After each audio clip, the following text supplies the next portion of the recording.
You can convert all decimals into fractions in the same way. So number 1, look at the number of decimal places. Number 2, if there is one decimal place, this is a tenth, so write 10 in the denominator. Write the numbers in the decimal from the first non-zero into that numerator, but without the decimal point. Number 3, if there are 2 decimal places, this is a hundredth, so write 100 in the denominator. Write the numbers in the decimal from the first non-zero into the numerator, but without the decimal point.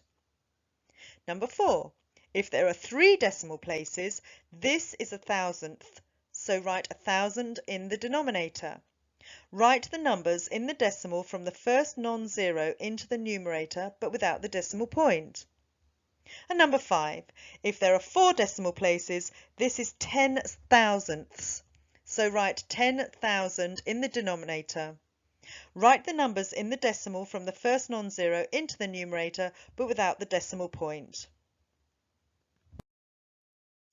Now all that needs to be done is to simplify the fractions if possible. If the fraction is top-heavy, it could be changed into a mixed number if needed. In order to convert a decimal into a percentage, we just need to multiply it by 100.